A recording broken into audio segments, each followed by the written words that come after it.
So, I'll be repeating points that I have just described and I've already explained, because recording started now for other devotees to understand everything in a more disciplined, systematic manner. So, we often hear about the point, about the principles of becoming saragrahi.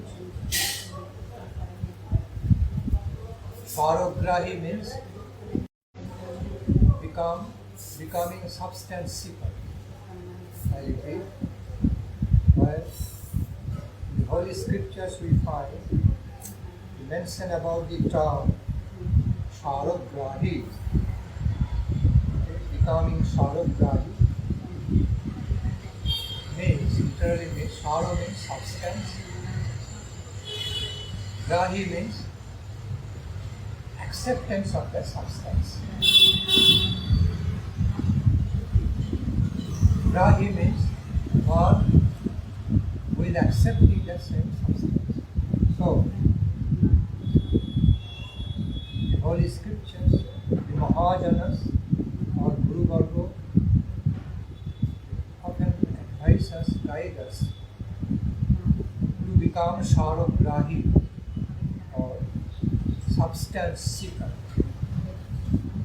because we are all practicing our life of Krishna consciousness on this material plane of existence. So, we do not become intelligent enough, expert enough, efficient enough to reject the unfavorable things in relation to Krishna consciousness and accept everything favorable to Krishna consciousness, then we cannot make proper progress. Therefore, we need to be trained up in a nice way to only accept the substance, essence of everything which are so very favorable to the life of Krishna consciousness, life of devotional service to Krishna, and we must reject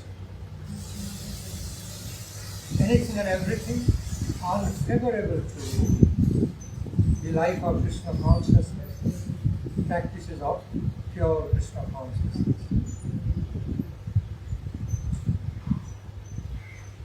This is one of the must principles, one of the mandatory principles in the lives of the devotee in order to make progress.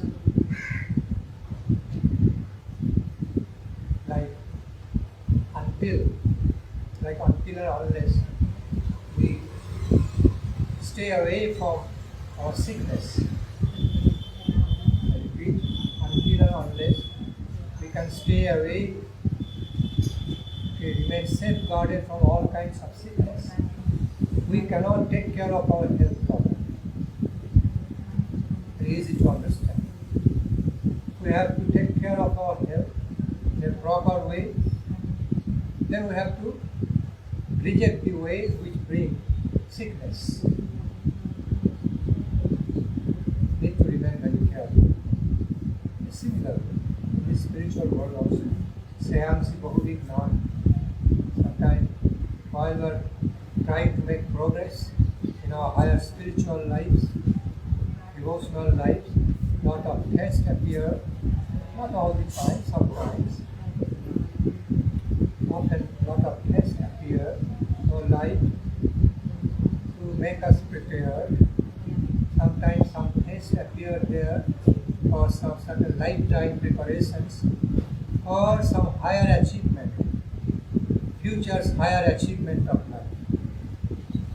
We may not be able to understand immediately why, in spite of my sincerity, in spite of I'm having sincerity, and I'm sincerely trying to live my life with purity of purpose, purity and goodness. Still, why some negative tests coming Why am I faced with some problems and troubles? Number one, has to make us understand that since we are living in the plane of problems, in the plane of material world, in the plane of problems, it is expected we must not pay, must not give importance on that. Just try to find solution and try to get solved, at least to some extent. Also, other way of looking at it, when certain problems or troubles coming from outside or inside environment, okay, we need to take them like these are coming to train me up. These are coming to train me up. Okay, like elite commandos, I often say. Prepare me like the elite commandos, so that I can be more powerful, more stronger and powerful, passing through all these tests, so that I don't remain fragile. I just don't remain very weak and fragile, type, easily breakable. Therefore, these tests appearing in my life have also got some utility, positive utility, whether or not I understand it immediately. But if I continue my life of divine Krishna consciousness with full faith in spite of all these upheavals, okay, obstacles, then in the long run,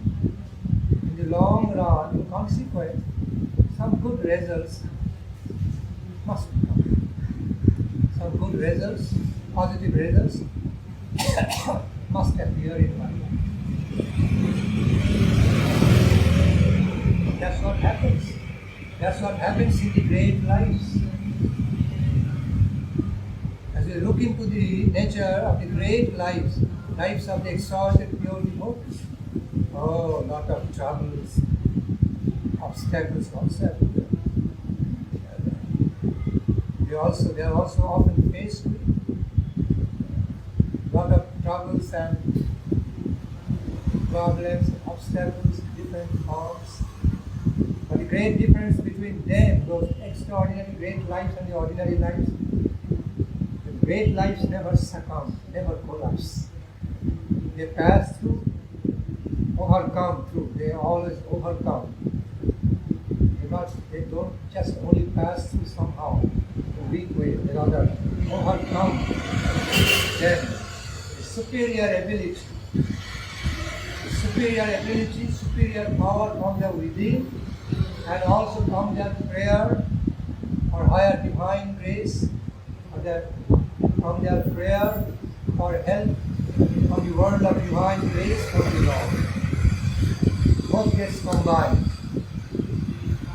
Their own spiritual power, their own power from the level of the soul, from the depth of their conscience, from the depth of their own self, from the plane of soul, and also they receive power from their prayer, sincere prayer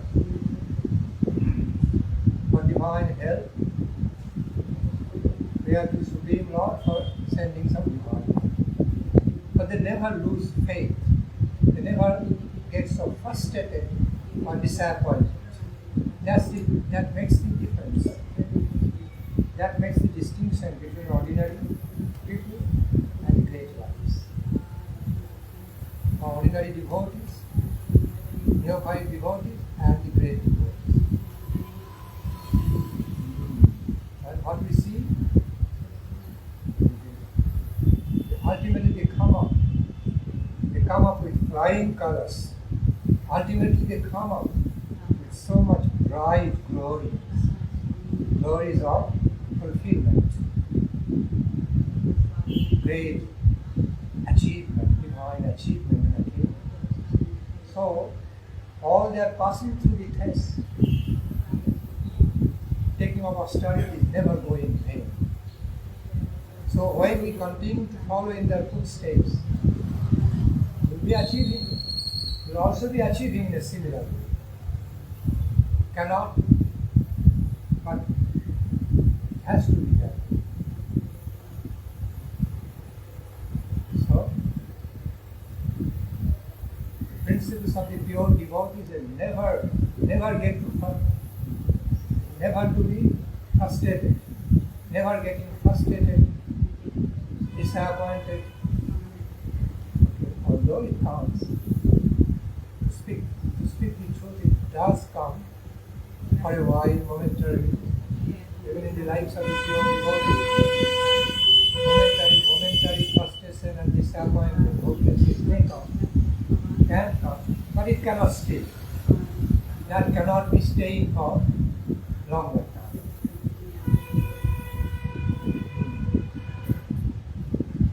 Yes, they come and go. They have no place to stay, continue in their life. That also makes the difference between ordinary people and the real people. So,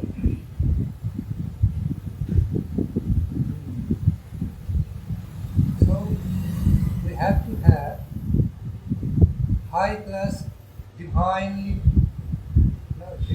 oriented commando spirit.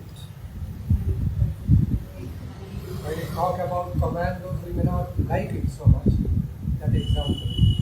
So rough and tough, but again, that commando spirit, commando power comes into great help at the moment of the dangers of life. When the ordinary soldiers cannot help the people. The most dangerous situation, then elite commandos are sent. Elite commandos are engaged to take care of the situation, saving the people from the great dangerous situation, and they risk their own lives. Those commandos risk their own lives and save many lives. So that's the positive side of the utility.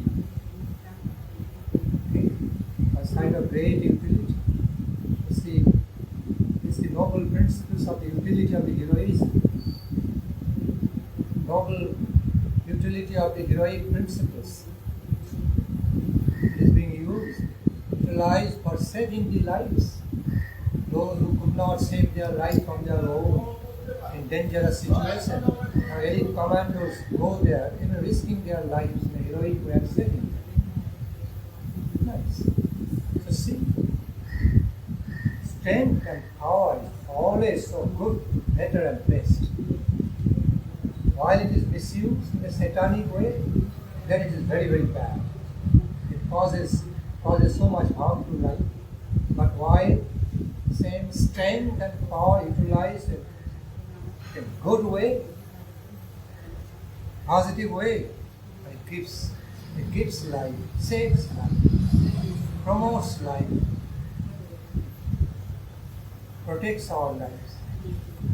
It's so nice. I often give examples that of knife. Set up a knife in the hand of Gundas, a knife in the hand of the doctor. Both are holding, knives in their hand. Knife in the hand of the Gunda, killing the life, the knife in the hand of the doctor, saving the life. One is the extreme example. One is the example of extreme cruelty, extreme evil.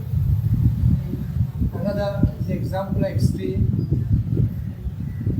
kindness, kind beautifulness. So, makes a lot of difference between misuse and positive proper use.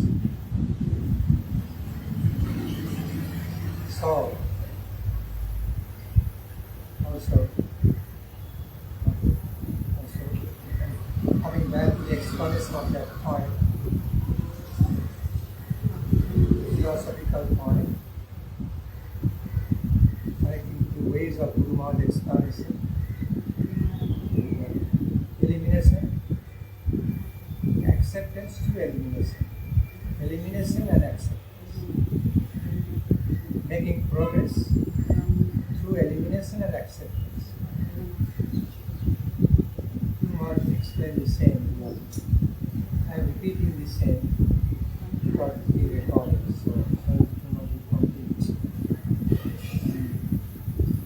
So, we have to understand in the proper sense. The Guru Maharaj was explaining the same principle in different language, different words. Anukullasa sankalpa prapikulla vidarsana. Bhakti Shruti Vishwasa Bhakti Dharmam Atmanikshepa Karpanya Sarvida Sarvada. This is one of the great definitions of the life of nectar surrender, the life of devotional surrender. But while Guru Maharaj was explaining the principle of elimination and acceptance, he did not explain the whole Swarnavati verse in full. It is the first line. Anukullasa sankalpa prapikulla vidarsana. While the devotees want to make progress in their life, they must accept these principles. Prapikulla vidarsana, eliminations of all the unfavorable stuff, in order to make more space, complete space for these things, the most substantial, favorable to interest of Krishna consciousness, Krishna's service. Guru Maharaj also explained any progress, any dynamic progress goes on with the process of healthy elimination or further acceptance.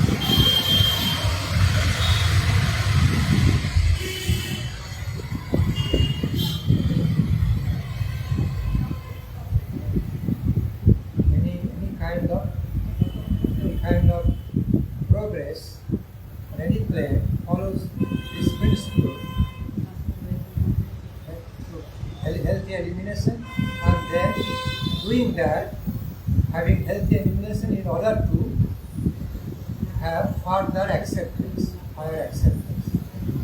So what happens is when so much unfavorable garbage starts already occupying our mind, heart and soul, there is no space left for embracing the higher things in our mind and heart.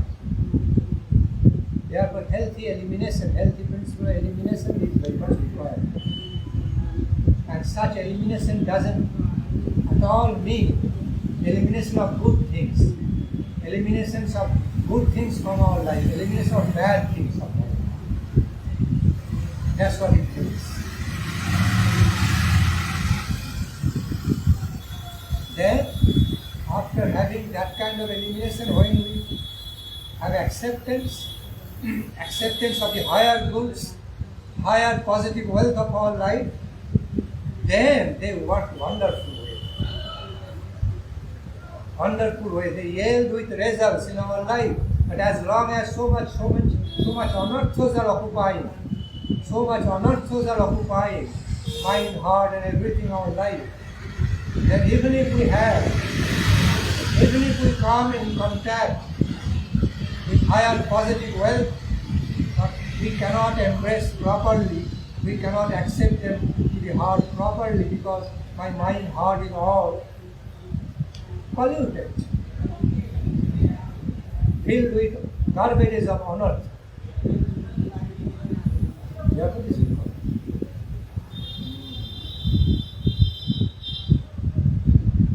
Krishna.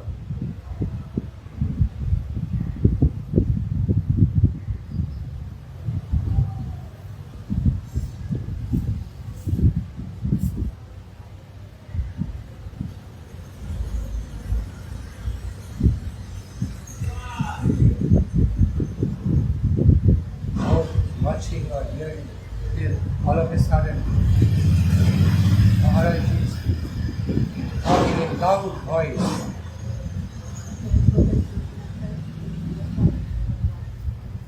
speaking in loud voice, you should understand these environmental distractions.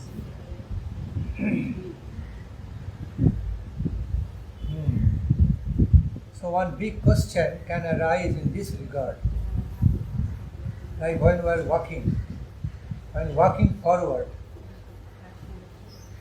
we are always taking steps forward and eliminating the back steps in order to accept the forward steps. So devotees should not misunderstand, every moment we like walking, we have to eliminate what we received in the past and not step forward to accept further, eliminating even good things. No, never. Okay. So that is not real elimination. When we are eliminating the back step in order to accept the forward step, that although looking like eliminating back step, but it's not actually eliminated. It is staying in the record that we have this back step that promoted me to take the forward step. So the back step remains recorded in subtle way, subtle energy, as the history of the reality of my walking forward, of my walking activity. So my walking for 1 kilometer, 2 kilometers include the fact that I had many back steps. Okay, but so it is a sum total. By walking, by covering for 2 kilometers or 3 kilometers, by walking actually contains all my walking steps, not eliminating a single of them, accommodating all my walking steps, okay, back steps, and then I am successful to walk to my destination. So that's a different thing. If somebody understands, we have to at every step we have to eliminate to accept. We cannot have further acceptance, make any progress without eliminating the back step. Then that will be a wrong concept also. Because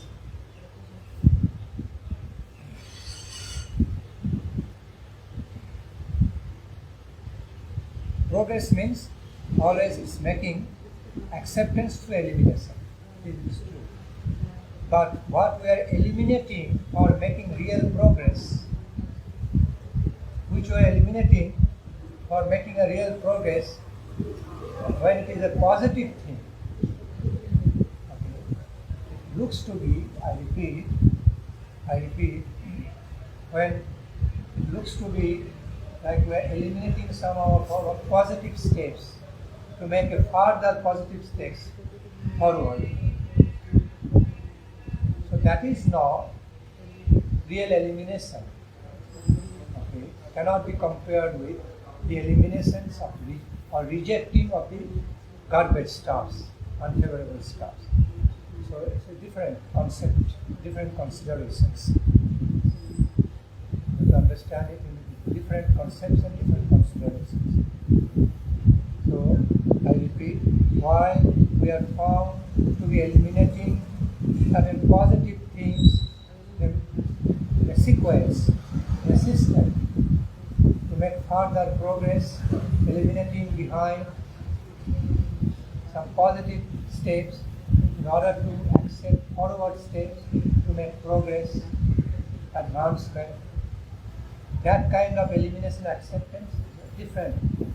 It is of different considerations. All these steps, all the back steps eliminated behind, all these steps we are accepting forward, all are included in the picture of the progress. Holistic picture of the entire progress. Not that, we are even eliminating, we are also eliminating all the positive things, achievement, what we achieved, and then again to have further advancement, further acceptance.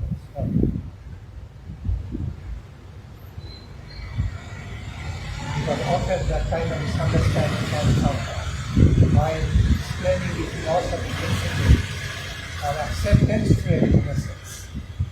So we eliminate good things in the past, whatever we achieve, whatever good things we achieved in the past life, spiritual life of practice, we eliminate all those to make progress, to go further. Conception of reaching destination is not so, of course, sometimes what happens, we have got certain limitations of the conceptualization.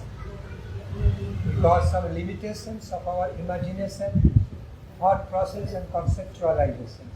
So sometimes we describe our progress to be like, from behind going forward, and then reaching the goal, reaching the destination. It's a kind of very limited ways of the examples to explain.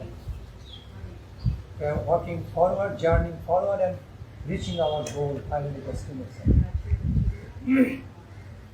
It's one way of explanations of receiving fulfillment or destination. But the holistic, absolute. See, again, this is the limitation of our language. I have to say absolute manner, or absolute way, or absolute stand. It's neither of them. It's not a stand, or it's not a manner, or it's not a way. But I have to describe some way. I have to describe it, explain it through language, limited language. So I have to use those terms. But it's not that.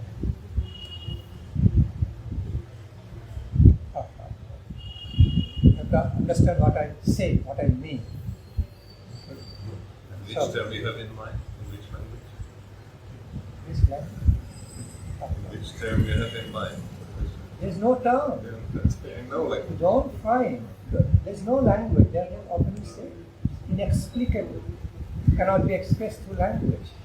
It can only express to a certain extent through language. It cannot beyond that. Beyond that is feeling. Just feelings. Just realization for realization. And you know what it is.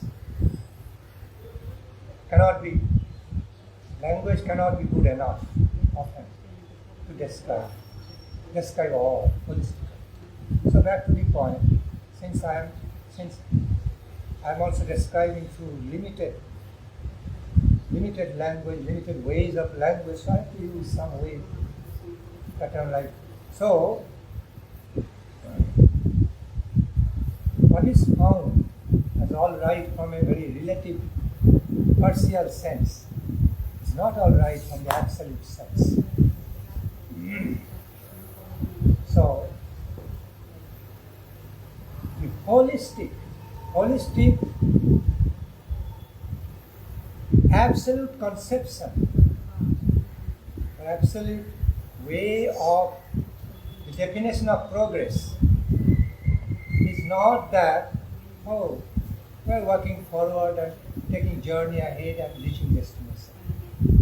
Rather, the holistic concept, absolute conception of making progress, advancement, is inclusive of everything what I had, what good things, positive achievements I had in my past life, far past, near past, at this present, and now going forward, towards my goal. It's inclusive of everything, accommodating all, embracing all. It's not that whatever I had in the past, all are now eliminated. I don't require any more. And just I'm going to reach destination. Once I reach my destination, all are useless. All I don't need anymore. It's never that. Everything positively achieved. Everything, every wealth, every treasure, every positive things achieved in the way of our journey to Krishna consciousness, from past, present, future, all are very, very valuable. Nothing is eliminated in that sense. Nothing is eliminated to make progress in that sense. All stay like wealth, backup, capital, what we achieved from the past.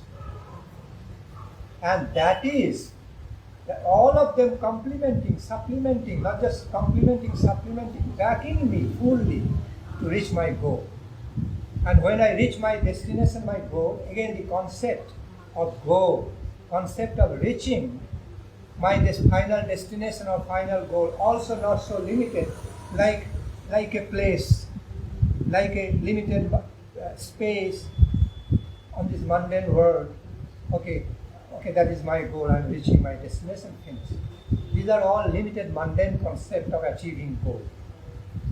Achieving goal, when we achieve our divine goal, divine destination, that is also all encompassing. See, when we are achieving our goal, attaining our goal,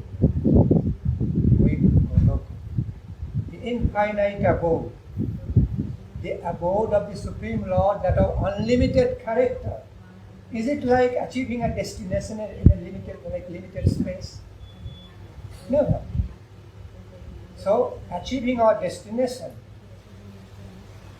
none other than Goloka. Achieving our goal, none other than Goloka, means it's unlimited. It's an unlimited concept of time, place, time, space, situations, unlimited conception of unlimited flow of ecstasy, bliss, ecstatic love and bliss, ecstatic engagement in devotional service to the divine couple. All are that of unlimited character. It's not achieving only this much or this much or this much or only this. This is my goal. So, these sort of conceptions actually come from our mundane limitations of our thought process. In other words, our thought process mundanely limited. So, we have to go forward. And at some point, we have to achieve our destination, our goal, some space, or some very nice, beautiful capital, beautiful domain, kingdom. And we have to go there, and all I walk through, they are no more useful. They are no more so much use. All this, that's a relative, that's a very partial concept. Actually, our conception of achievement of Siddhi, fulfillment, should be all embracing all our positive achievements, embracing all our positive achievements in our spiritual life, whether small or big, whether little or big, all are done. All became so helpful for my progressiveness, for me to make progress. So again, back to the point. Achieving our final goal, attaining our final goal and destination also means it's a goal of unlimited fulfillment. At least ideal, on principle. I don't mean a sadhaka is also having unlimited fulfillment immediately. Rather, a sadhaka is having fulfillment according to his or her ability, spiritual quality. But the prospect is there. There are unlimited character. That's what I mean. The prospect, all the aspects and prospects of achievement is that of unlimited character. Again, it's a limited language. I have to use that. It's not that. Again, unlimited character. Do I understand you correctly that the road to go there is included in the goal? Also, That's the Vaishnava version of what Buddhists say, that the road is the goal. We don't say that. We say the road is included in the goal. finally it is. It is. When we are understanding things, being in the absolute, infinite absolute, everything is included. Yeah. Everything is accommodated within. At the same time, through Achinta Bheda principle, it's also having its relative concepts. To have activities, don't have lila. Otherwise, Supreme Lord is helpful. It doesn't mean anything. There will be no scope for service. So one without a second, one absolute unlimited character, self-fulfilled, doesn't require anything anymore, in any aspects. Then there will be no scope for any lila, love activities, love service activities, no further things. Then Supreme Lord, Supreme Absolute Good remains as Supreme Absolute. So there is no other lila. So therefore, relative ways of manifestations are very much required. Embraced within the Absolute, in harmony with the fullest Absolute. So, Achinta Bheda, Lord Chaitanya, or Noble Lord Krishna Chaitanya Dev, explain this most fundamental, absolute principle in the term Achinta Bheda principle.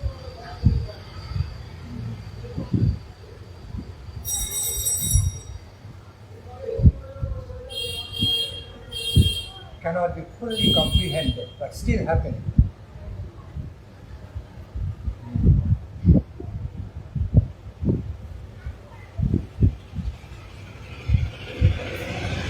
Can only be fully comprehended by absolute mind, by absolute realization. It can never be fully comprehended by limited knowledge. Not to speak of limited human brain, but any limited knowledge, even by anyone beyond human species, cannot be comprehended, achieved.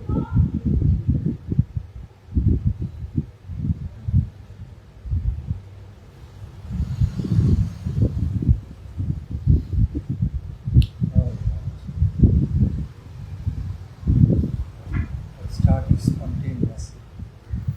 I think some nice points got clarified.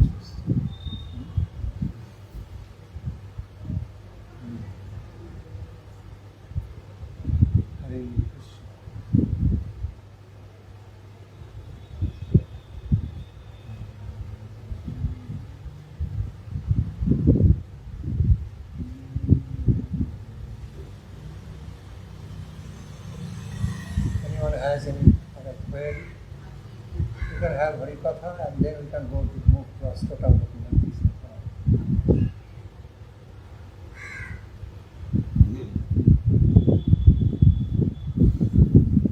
There's a question about this, the bhajan kutir of. You have to speak a bit louder. The question about this hill where we were yesterday, the bhajan kutir of Srila Prabhupada. I heard it's not different from Govardhan. If Srila Sridhara Maharaja explained it more, because we don't go to Govardhan, right? And this is kind of exception. So if Srila Maharaj explained it somewhere, I kind of forget it. If you know about why we are allowed to do it.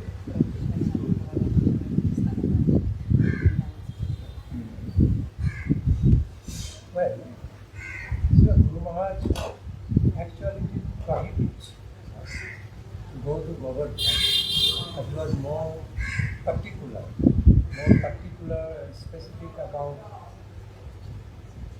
for us not to go and live in Radha Kunda, nearby Govardhan. But the way Guru Maharaj explained that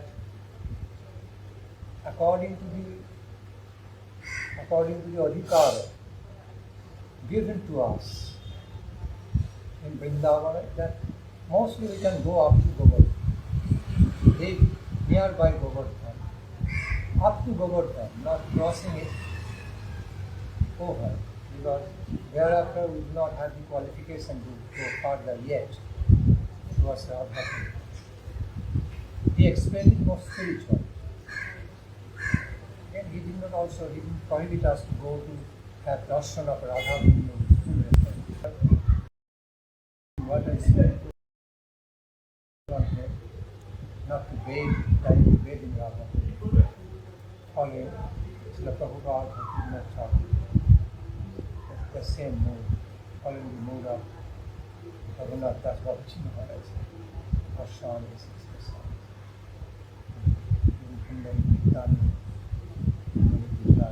So, every subject, every spiritual subject of discussion has got so many branches. Branch aspects. So when I go to explain the main one, I'm going to certain other branches related. So, now back to the point. Yes, Srila Guru Maharaj. He kind of prohibits to go to Govardhan and live in the Govardhan area. Rather, live in the area nearby Govardhan. That's what he said. But he also mentioned, ultimately, we go with the being situated in the pure spirit of our the service, devotional service to our Guru Varga, who are living in Govardhan. In that way, we can approach the place of Govardhan, up to Govardhan, to be serving our Guru Varga, to be living under their shelter, engaged in their devotional services. In that way, we can live in Govardhan, but after our service is complete, services to our Guru Varga complete, we can just come away and start living nearby Govardhan, around, not exactly in Guru Varga's place, out of accepting that kind of humble position, opposite to any type of false pride or false devotional claim. So, for the need of service, we approach. Go to Govardhan, live there, to serve our Guru Varga, to fulfill their desire, and accepting their grace, and then thereafter, as the service is complete, we should come away, because we are not that qualified to be living on the same standard, same space of our Guru Varga. We come away, and our place nearby near about Govardhan, and that is our place. But that place also within the Govardhan range, that's what it means. Not outside Govardhan. It's Govardhan Parvat.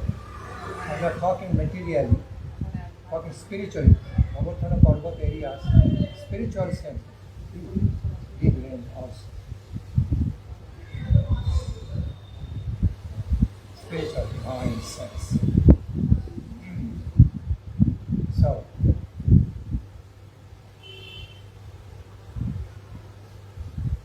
that's what the Guru Maharaj mentioned.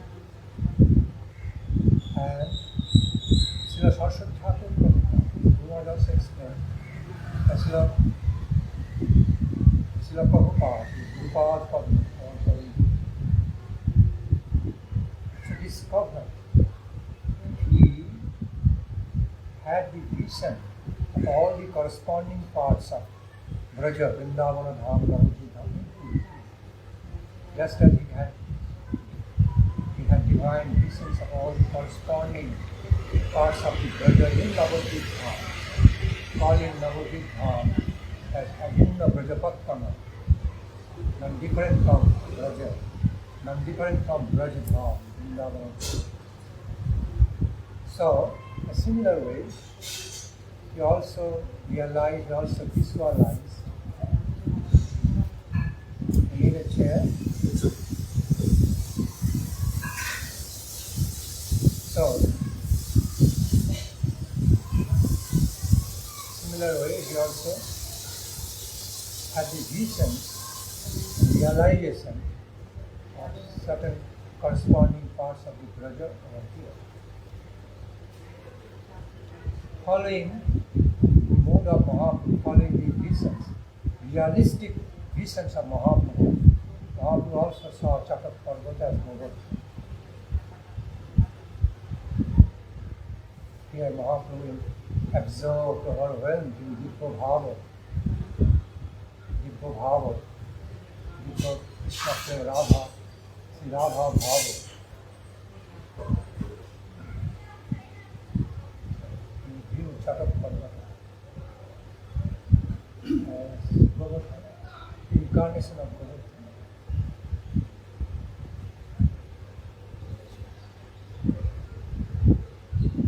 স্থাবর জঙ্গম দেখে না দেখে তার মুখ সর্বত্র হয় তার ইষ্ট দেবস্থ.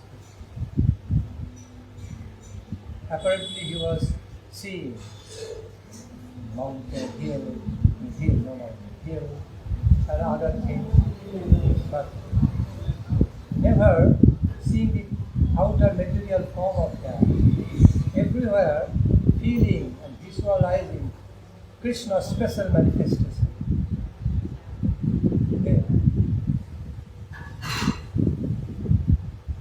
দেখি ভাব হয় এই Vrindavan. Upon seeing the forest anywhere, Mahaprabhu is visualizing Vrindavana forest. Upon seeing any kind of forest, we are actually visualizing the forest of Vrindavana forest. শৈল দেখি বোধ হয়, শৈল দেখি ভাব হয় এই Gobardhan. Upon seeing any hill, kind of mountain, Mahaprabhu was actually visualizing Govardhana. During that time, Govardhana Parvat was much higher, more high. So, already stated,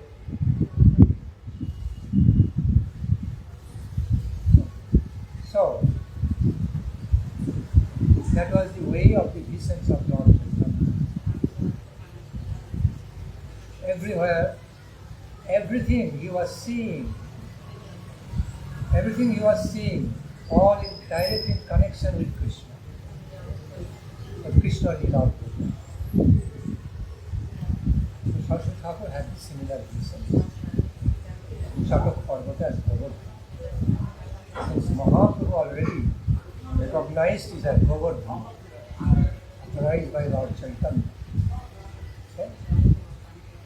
It was actually Govardhan, corresponding part of the Govardhana of Braja and Hill. Although Chataka Parvat looked like a small hill, but like son, daughter of Govardhan, representing the same reality, divine existence of Govardhana.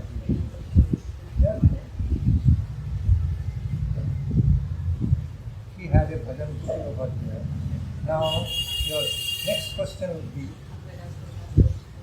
Saraswati Thakur, according to the instruction, according to the teachings of Saraswati Thakur or Guru Varga, we are not supposed to go up on the hill of Govardhan, climb the Govardhana hill. How could be that he had a bhajan kutir on the top of the Govardhana hill?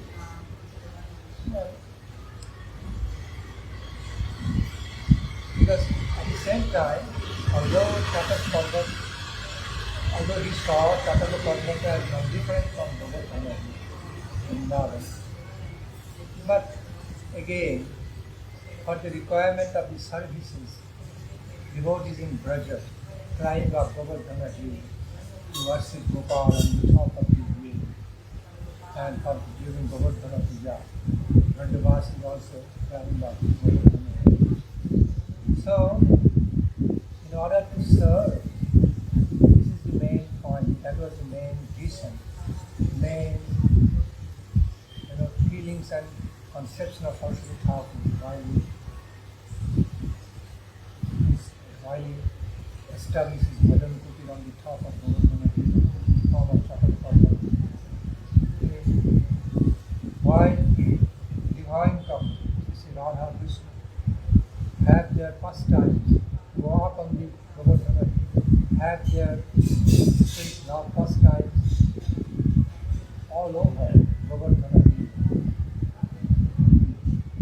Forests, caves of Govardhana Hill. There, Sakhi's Manjaris, the devotees also there to serve them alongside the divine couple.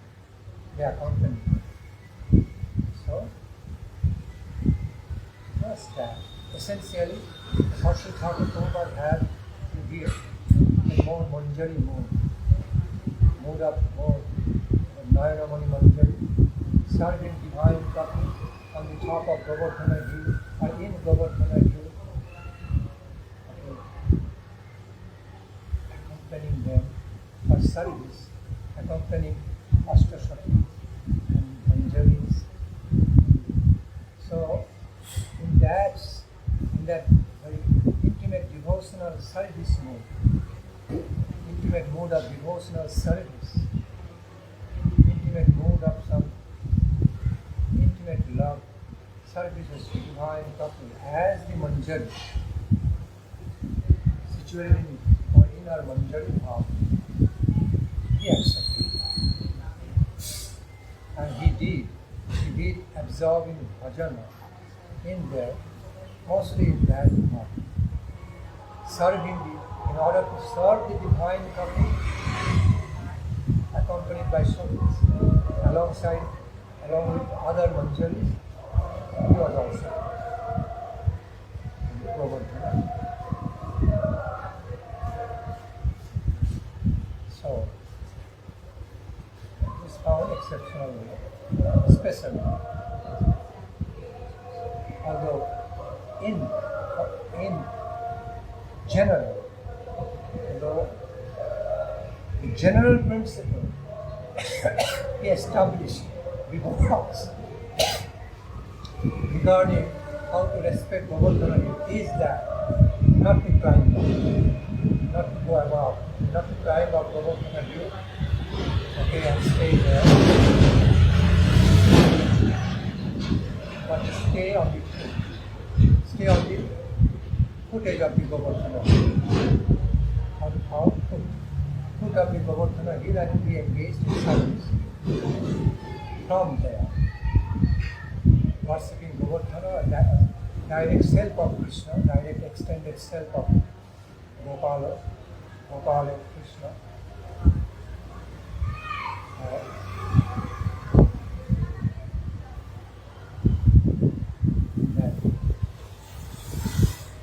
So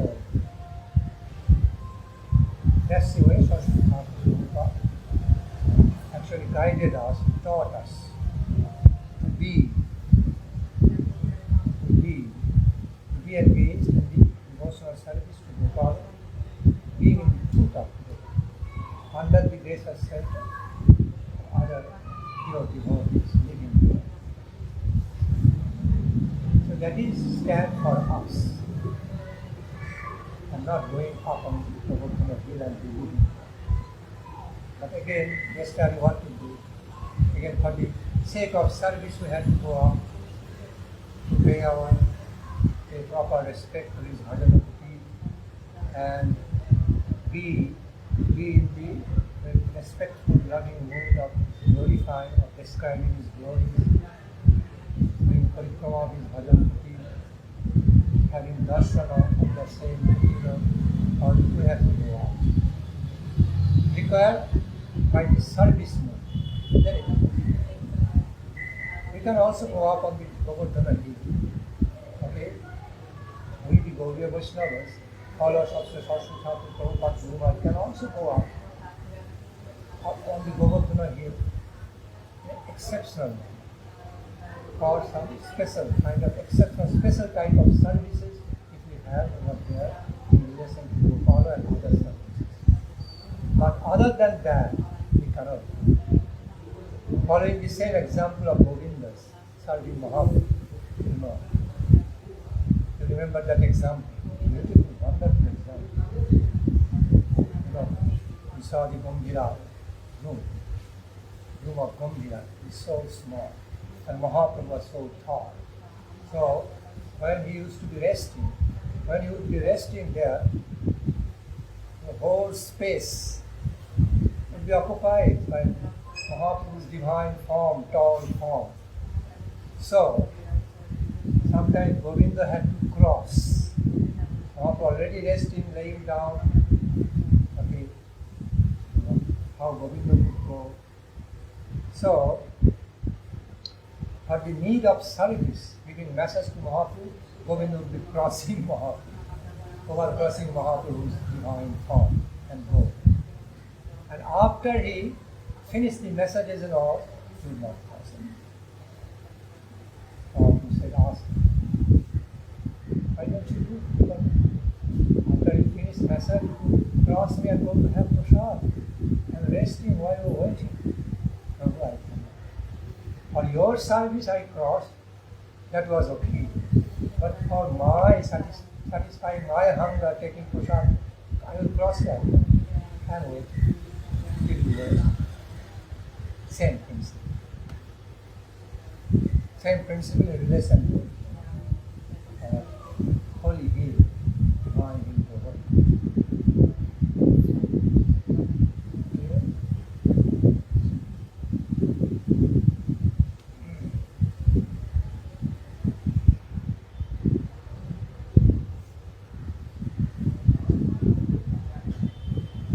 Any other query?